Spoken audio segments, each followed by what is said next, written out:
आइए बात करते हैं चुनावी रण की। जम्मू कश्मीर हरियाणा विधानसभा चुनाव की, जहां पर सियासी पारा चरम पर है।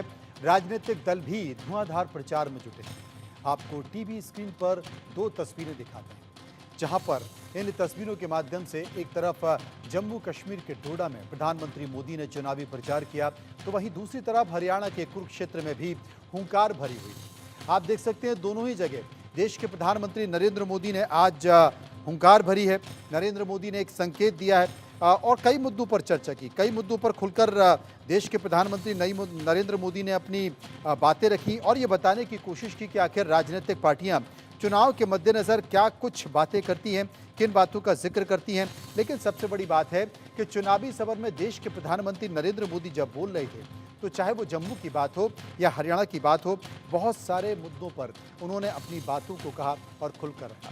चलिए सबसे पहले बात कर लेते हैं जम्मू की। जी हाँ, जम्मू कश्मीर विधानसभा चुनाव की, जहां पर लोकसभा चुनाव के नतीजों के बाद प्रधानमंत्री मोदी एक बार फिर घाटी में चुनाव प्रचार को धार देने पहुंचे। यहां उन्होंने चुनावी रैली के दौरान डोडा से कांग्रेस, नेशनल कॉन्फ्रेंस और पीडीपी पर जमकर निशाना साधा और कहा कि आजादी के बाद से ही हमारा प्यारा जम्मू कश्मीर विदेशी ताकतों के निशाने पर आ गया है।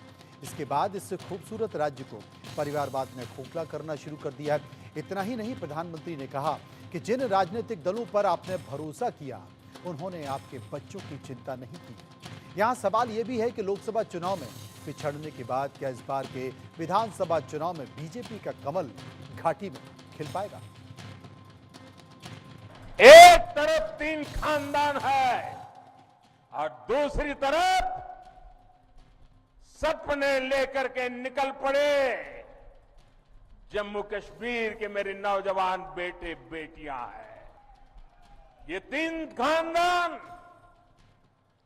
एक खानदान कांग्रेस का है, एक खानदान नेशनल कॉन्फ्रेंस का है, एक खानदान पीडीपी का है।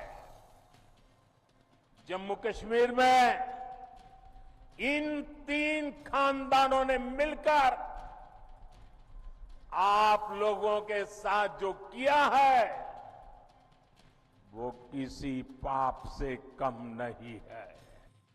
साथियों, इस बार जम्मू कश्मीर का चुनाव जम्मू कश्मीर का भाग्य तय करने वाला है।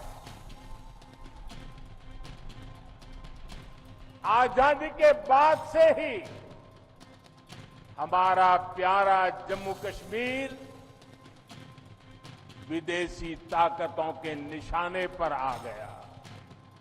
इस खूबसूरत राज्य को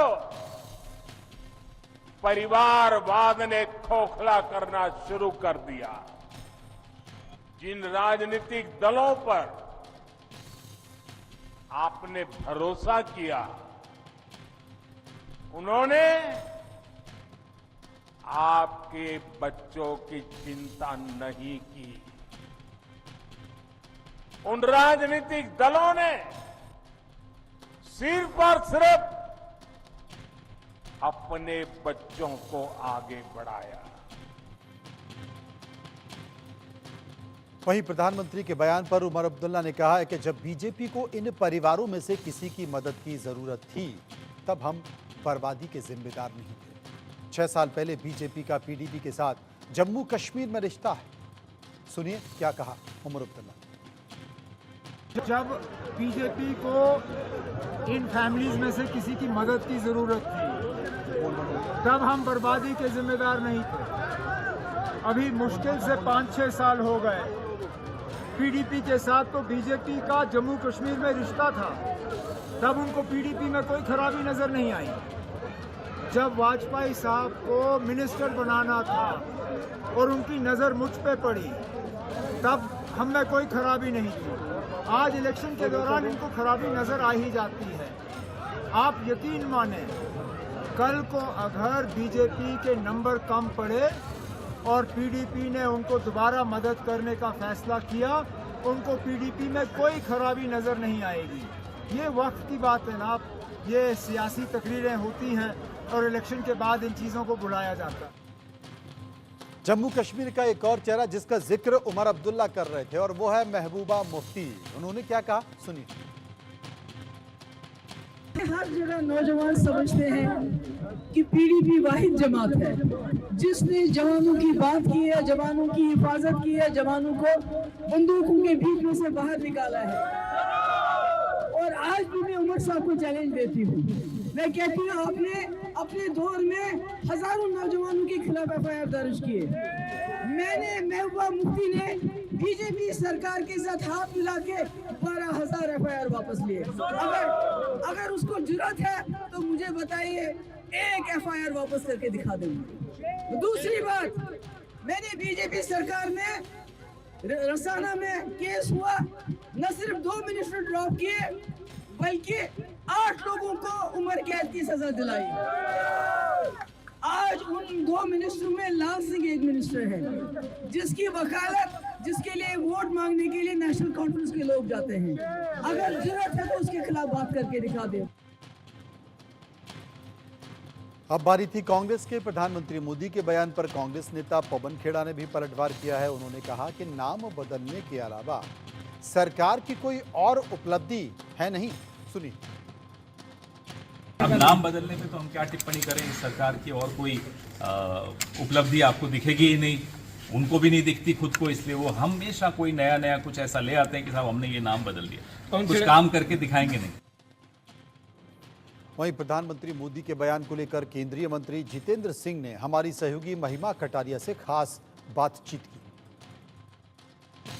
खास बातचीत करने के लिए केंद्रीय मंत्री डॉक्टर जितेंद्र मौजूद हैं। सर, प्रधानमंत्री नरेंद्र मोदी की रैली दशकों बाद ये रैली हुई है, किस तरीके से देखते हैं? क्योंकि तमाम बातें यहाँ पर प्रधानमंत्री नरेंद्र मोदी ने कही, कितना कॉन्फिडेंस है? सबसे पहले क्यों? क्योंकि आप स्टार प्रचारक भी है, प्रधानमंत्री यहाँ आते हैं, कितना कॉन्फिडेंस है जम्मू कश्मीर को लेकर और प्रधानमंत्री की इस विजिट को कैसे देखते हैं आप?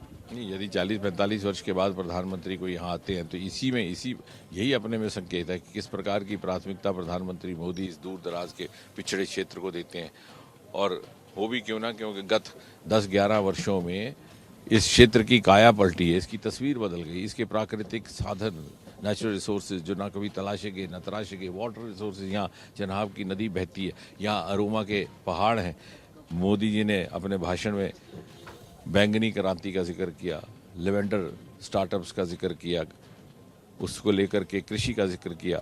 उसका जन्म भी इसी ज़िले से, डोडा से हुआ और तभी संभव हुआ कि मोदी जी ने केंद्रीय सरकार की ओर से उसमें हमें प्रोत्साहन भी दिया और उसमें उन्होंने बार बार उसको फॉलोअप किया। मन की बात में उसका उल्लेख किया।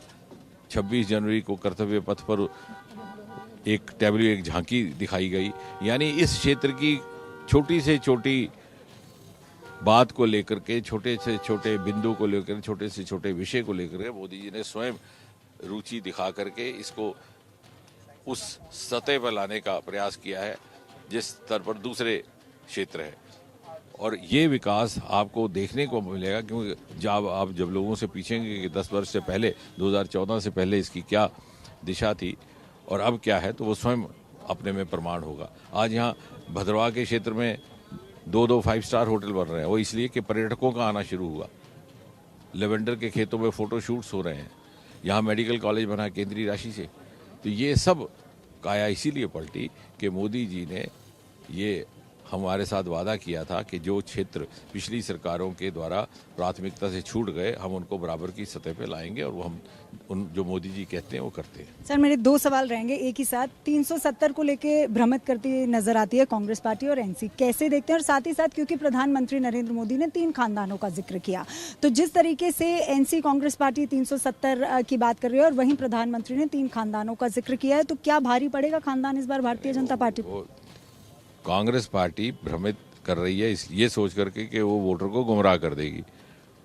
वो श्रीनगर में इस तरह से पोस्टरिंग करती है कि जैसे वो 370 को रखने के पक्ष में, जम्मू में इस तरह से जिसको हटाने के पक्ष में। जैसे मैं कह रहा था कि पुराने ज़माने में वो 3-3 बयान दिया करते थे और वो निकल जाता था, लेकिन आज thanks to media friends like you, जो यहाँ बोलते हैं वहाँ दिखाई दे रहा है, इसलिए वो चुप हो गए, वो खामोश हो गए। ना ये हाँ कह रहे हैं, ना वो ना कह रहे हैं। पहले उनसे ये पूछा जाए कि 370 को रखने के पक्ष में कि हटाने के पक्ष में। कदापि ये नहीं कहेंगे कि हम दोबारा लाएंगे, क्योंकि फिर देश भर में उनको भी पिटाई हो जाएगी। और इसलिए अब आम नागरिक जो है, और ख़ासतौर हमारा युवा 70% से अधिक वोटर युवा है, वेल इन्फॉर्म्ड और रियल टाइम इन्फॉर्म्ड है। अब उसको भ्रमित नहीं किया जा सकता। अब हम आपको ले चलते हैं हरियाणा विधानसभा चुनाव के लिए कुरुक्षेत्र में। हरियाणा में 90 विधानसभा सीटों पर चुनाव के लिए प्रधानमंत्री नरेंद्र मोदी ने कुरुक्षेत्र में पहली रैली की। उन्होंने कहा कि कांग्रेस का शाही यानी कि गांधी परिवार आरक्षण को खत्म करने वाला है, मगर जब तक नरेंद्र मोदी है, आरक्षण की रत्ती भर भी लूट नहीं होने दूंगा। प्रधानमंत्री ने हरियाणा के लोगों को चेताया कि अगर यहां कांग्रेस की सरकार आई तो इसकी हालत भी हिमाचल जैसी ही हो जाएगी, जहां सरकार के पास कर्मचारियों को सैलरी देने के पैसे नहीं हैं, यहां तक कि मुख्यमंत्री और मंत्रियों को अपनी सैलरी छोड़नी पड़ रही है। किसानों के मुद्दे पर प्रधानमंत्री ने कहा कि कांग्रेस देश को गुमराह कर रही है। उन्होंने कांग्रेस को चैलेंज किया कि वे कर्नाटक और तेलंगाना में इन स्कीम्स को लागू करें। कांग्रेस का शाही परिवार फिर आरक्षण खत्म करने पर अड़ रहा है, लेकिन मेरी बात कांग्रेस कान खोल करके सुन ले। जब तक मोदी है तब तक बाबा साहब आंबेडकर के दिए आरक्षण में से रत्ती भर भी लूट नहीं करने दूंगा, हटाने नहीं देने दूंगा। SC, ST, OBC का आरक्षण रहेगा, ये मोदी की भी गारंटी हो और भविष्य में उसके लिए लड़ाई लड़ने की भी गारंटी। अभी कुछ महीने पहले लोकसभा चुनाव के दौरान मैं आपसे आशीर्वाद मांगने आया था। मैंने कहा था कि भाजपा सरकार के 100 दिन बड़े फैसलों के होंगे, गरीब, किसान, महिलाओं और युवाओं को मजबूत बनाने वाले होंगे। अभी 100 दिन पूरे भी नहीं हुए हैं, लेकिन हमारी सरकार ने करीब 15 लाख करोड़ रुपए के नए काम शुरू करवा दिए हैं। और इस बीच हरियाणा विधानसभा चुनाव को लेकर राज्यसभा सांसद कार्तिक शर्मा ने क्या कहा है, वो भी सुनिए। आज हमारे देश की नहीं पूरी दुनिया, पूरे विश्व के आन बान शान हमारे यशस्वी प्रधानमंत्री श्री नरेंद्र मोदी जी जो कुरुक्षेत्र की भावना बढ़ा रहे हैं, मैं सभी हरियाणा वासियों की ओर से उनका हार्दिक स्वागत करता हूँ।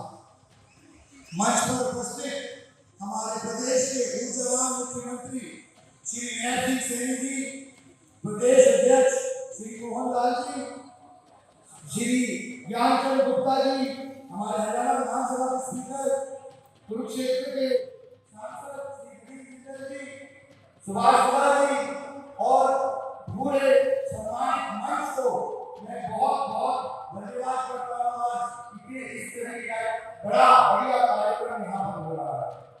आप सबों को मेरी भावना, भाइयों, मेरी बहनों और मेरे युवा साथियों, मैं आप सभी लोगों को याद दिलाना चाहता हूँ कि इस धरती पर अधर्म और झूठ के खिलाफ एक किसान युद्ध हुआ था हजारों साल पहले, और आज भी परिस्थितियां ऐसी ही हैं।